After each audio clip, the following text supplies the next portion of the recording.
Welcome back to the Old Photo Vault channel. The Christmas That Wouldn't End. Dayton, Ohio, December 1948. They had finished trimming the tree just before dusk, when the parlor still smelled of pine sap and warm dust. The ornaments were mismatched, some older than the sofa, and the tinsel drooped as if tired of shining. In the photograph, the toys are arranged carefully.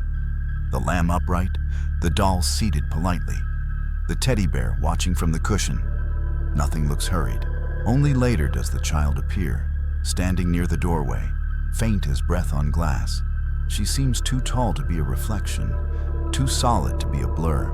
My mother said there was no little girl living in the house then, and no neighbors close enough to wander in. Still, the figure looks patient, as if waiting to be noticed.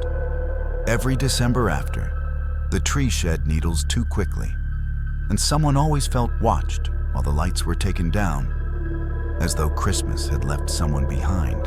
The space between them. St. Louis, Missouri, April 1932. They dressed carefully for the photograph, as if the day itself might judge them. Clara smoothed the front of her dress, and Edward rested his hand at her elbow, light enough to suggest trust. Behind them, the brick wall is plain, the kind of background meant to make people look solid and permanent. When the print was developed, a third shape appeared between their shoulders, pale and unfinished. It resembles a woman turning away, her face blurred as if she had moved too soon. Clara said it was a flaw in the paper, though she never touched that area again. Edward said nothing at all. Years later, after Clara died young and Edward remarried, the photograph remained tucked in a drawer. He claimed he kept it for memory. But sometimes, when he took it out, he found the space between them darker, as though something there had finally decided to stay. The stall that remembered. County Clare, Ireland. November 1911. The barn was cleaned for winter. Straw laid fresh and boards stacked neatly by the door. Patrick O'Shea stood where the light fell in, lifting the reins to show how the old mare once turned, careful even after she was gone. The calf watched from the corner, patient as animals are. Nothing in the moment felt staged. It was only a demonstration, meant for no one in particular. When the photograph came back, a narrow figure stood near Patrick's boots, pale as steam rising from damp hay. It looked like a girl, hands folded, head tipped forward as if listening. Patrick said it must be dust caught in sunlight. But his wife Nora recognized the posture at once. Her sister Bridget had died there years before, quiet and young, after a fall no one liked to explain. After that, the calf refused one corner of the stall, and Patrick never stood in the light again. The name that stayed. Palermo, Sicily. March 1906. The stone marker was set low in the family plot, its surface already roughened by salt air and years of quiet rain. An oval photograph was pressed into the marble, meant to preserve by Rosalia the way she looked at the end. Composed, proper, wrapped in black. Relatives said the likeness was kind. They said it helped them remember her voice. At first glance, the face appears ordinary, even gentle. But the longer you look, the more the expression seems to adjust itself, as though responding to attention. The mouth tightens slightly. The eyes hold. My grandmother claimed the image had once been softer, almost fading, until the day Rosalia's name was carved deeper after a family argument no one would explain. From then on, visitors said the portrait felt alert, watchful. The stone cracked around it, but the face never blurred. It stayed clear, as if being remembered was not enough, and forgetting was not permitted. The Girl Who Wouldn't Sit Still. Bath, England. October 1874. The photographer asked her to remain calm, just for a moment, while the light settled. Eleanor Price folded her hands, the way she had been taught, her dress pressed and mended at the seams. Her mother stood just outside the frame, close enough to correct her posture if needed. It was meant to be a simple likeness before winter, nothing more. When the plate was developed, the edges of Eleanor's figure seemed disturbed, as though something behind her had shifted. Her face stayed sharp, eyes wide and attentive. But a second presence clung to her shoulder, half-formed, resembling an older girl leaning in. The family said it was a flaw, or dampness in the emulsion. Yet Eleanor grew restless afterward, refusing chairs, preferring to stand in doorways. She died the following spring. The photograph remains, and viewers still argue whether the blur is motion or someone arriving early to make room beside her. The Woman Between the Stones. Concord, Massachusetts, June 1895. The cemetery was kept carefully that summer, grass trimmed low and wildflowers left where they pleased. Families came on Sundays, pausing beneath the old elm to read names already softened by weather. The photograph was taken to capture the calm of the place. Nothing more than rows of markers and light caught in leaves. Only later does the figure become apparent, standing among the graves without disturbing the flowers at her feet. She wears a dark dress, plain and suitable, her shape thinner than the stones but clearer than the air. No shadow falls from her, though the tree casts many. The caretaker insisted no woman had been present that day. Yet older residents recognized her posture at once. It matched a schoolteacher named Lydia Marsh, buried there decades earlier, known for lingering after lessons ended. Visitors say the space around her grave stays open, as if someone has stepped aside politely, waiting to be acknowledged before moving on. The chair he didn't leave. Des Moines, Iowa. February 1917. The studio smelled of varnish and coal heat, and the photographer adjusted the chair so it wouldn't creak. Thomas Reed sat as instructed, one leg crossed, hands folded with a patience that surprised his mother. His uniform was new, the buttons catching light in a way meant to suggest readiness. The picture was for sending home, something steady to keep. When the print aged, fine cracks spread across it like small decisions made too late. The chair beneath Thomas began to look occupied in a second way, its shadow thickening, as if someone else had settled there after he stood. His mother noticed first that his posture felt unfinished, as though he were about to rise. Thomas never returned from France. The photograph stayed on the mantel, and visitors sometimes said the chair looked warm. His mother would nod, quietly, and leave an extra place set at the table, just in case he was only resting. The seat she shared. Topeka, Kansas. July 1969. The afternoon was warm enough that the windows stayed open, lace curtains stirring with every passing car. Margaret Hale sat neatly on the sofa, hands folded in her lap, smiling because someone had told her to. The quilt behind her was one she had finished that spring, each square cut from dresses she no longer wore. The room looked settled, lived in. Nothing out of place. When the photograph was developed, a second presence appeared just behind her shoulder, pale and faint, shaped like a man leaning back into the cushions. Margaret laughed when it was mentioned and said the sofa had always belonged to her husband first. He had died 3 years earlier, quietly, in that very room. After that, Margaret never sat at the ends. She chose the middle, leaving space on either side. Visitors said it was habit. Margaret said the couch felt colder when she forgot. The child in the button dress. Duluth, Minnesota. January 1928. They gathered on the porch because the light was better there. Winter sun flattening everything into pale certainty. Edith and Rose stood in front, coats set aside to show their dresses, while Harold leaned forward from the doorway, careful not to blink. It was meant to mark the visit, nothing more. Snow waited at their feet, already graying. When the photograph returned, a child appeared where no one remembered standing. Her face rested faintly against Rose's waist. Small hands pressed into the fabric as if holding on. Edith said it was a trick of shadow. Rose went quiet. Years earlier, Rose had lost a daughter, Lillian, taken by fever before she learned to speak clearly. The dress in the image matched one Rose had sewn and buried away. After that winter, Rose always fastened her belts loosely. She said it helped her breathe.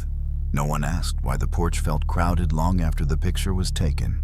The one at the grill, Route 9, New Jersey.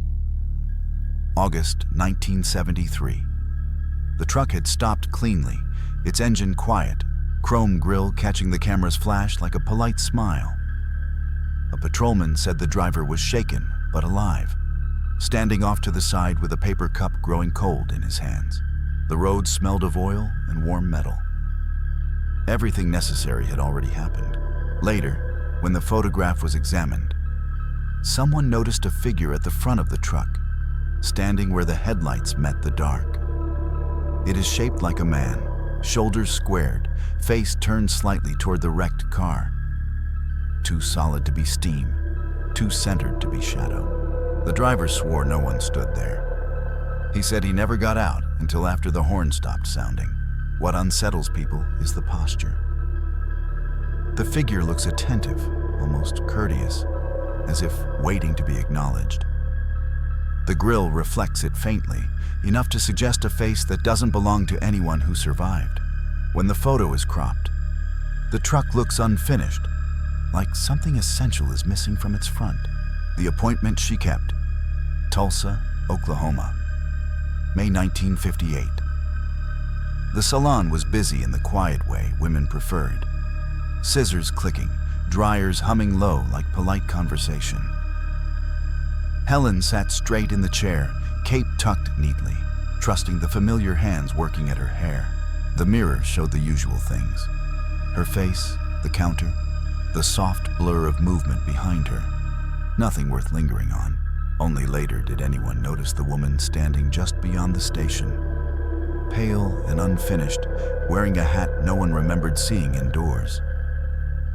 She appears neither reflected nor fully present, her gaze fixed on Helen's head as if waiting her turn.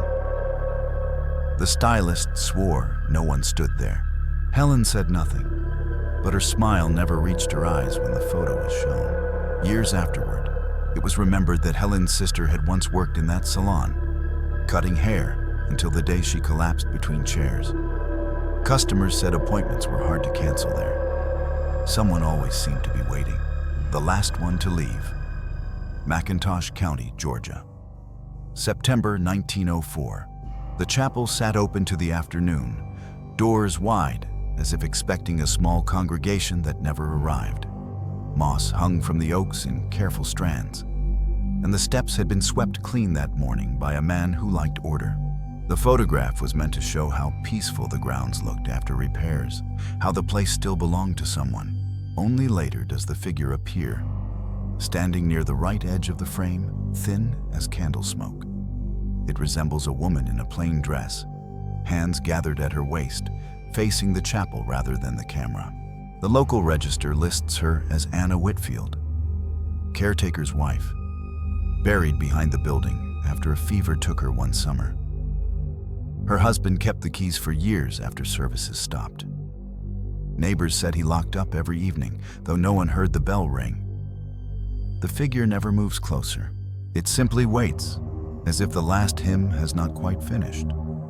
The picture she didn't want.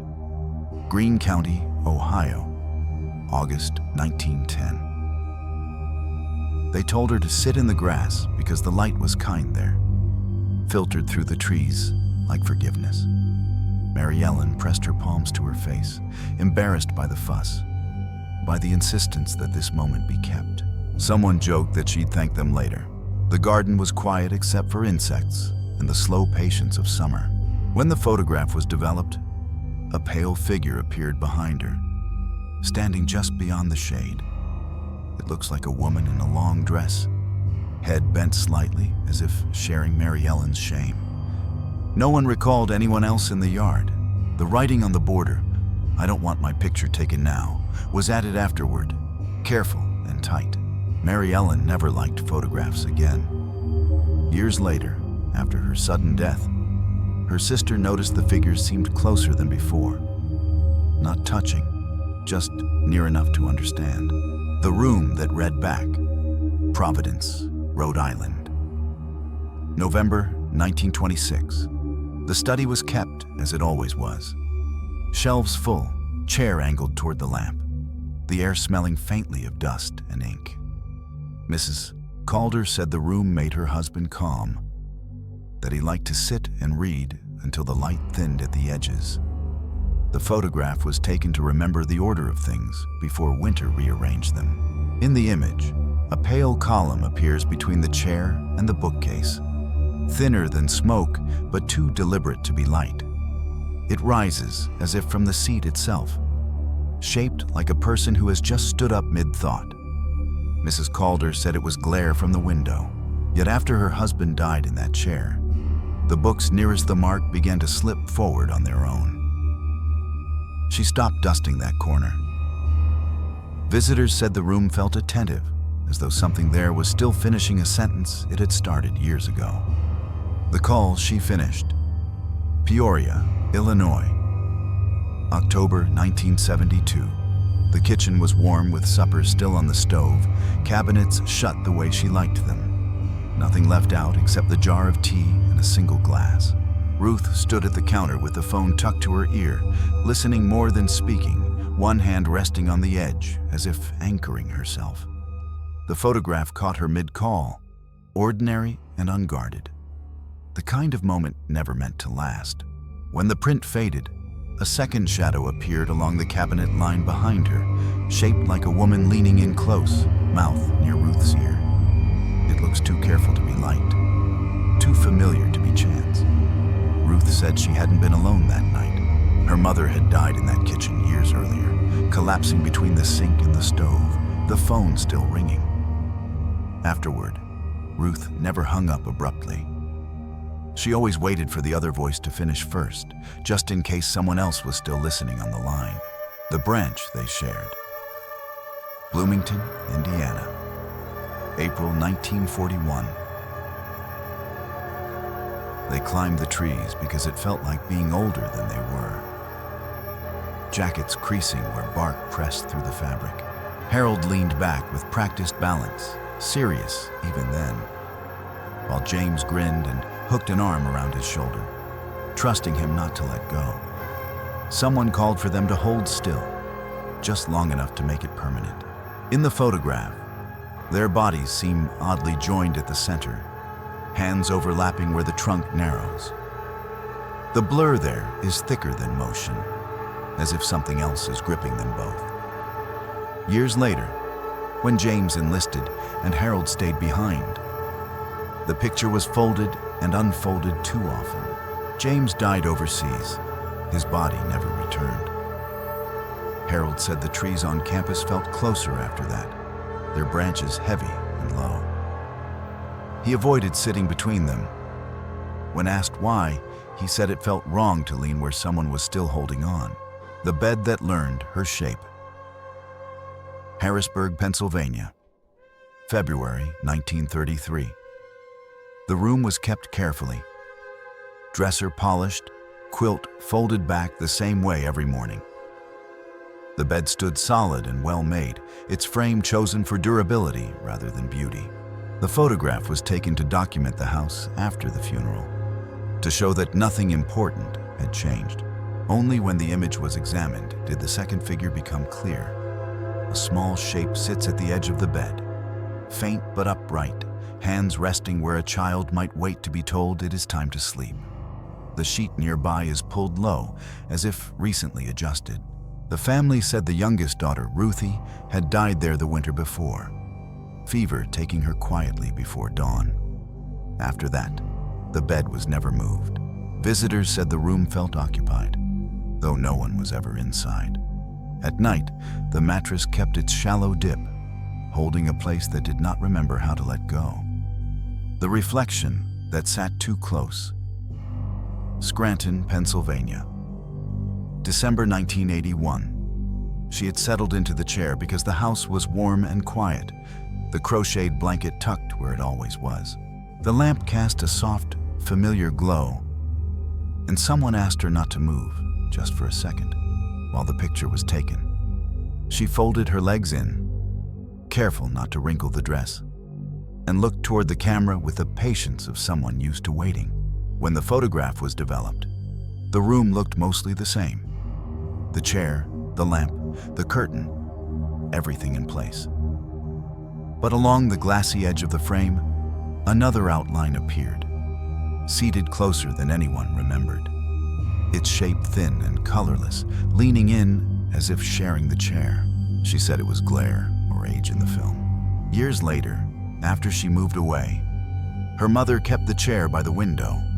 She said it felt wrong to sit there alone, as though someone else had already arrived and was expecting company. The one behind the sash. Taos Territory, New Mexico.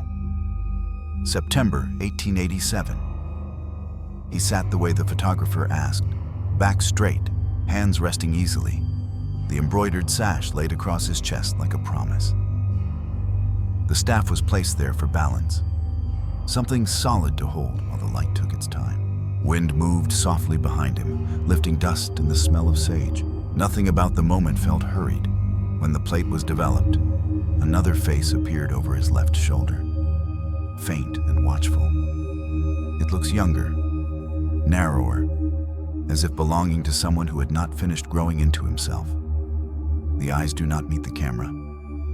They are fixed on the man in front, careful, almost protective. He said later that his younger brother had died the winter before, lost on the trail between villages. The family believed the dead should not linger. Yet the photograph was kept wrapped in cloth. Over time, the sash faded, the staff blurred, but the face behind him grew clearer, as if the journey had never truly ended. If these images left you with that quiet, uneasy feeling, you're not alone. Sometimes the past doesn't shout. It waits, hidden in ordinary moments, asking to be seen. If you notice something I didn't, share it in the comments. Like the video if these stories stayed with you, and subscribe so we can keep uncovering what old photos were never meant to reveal.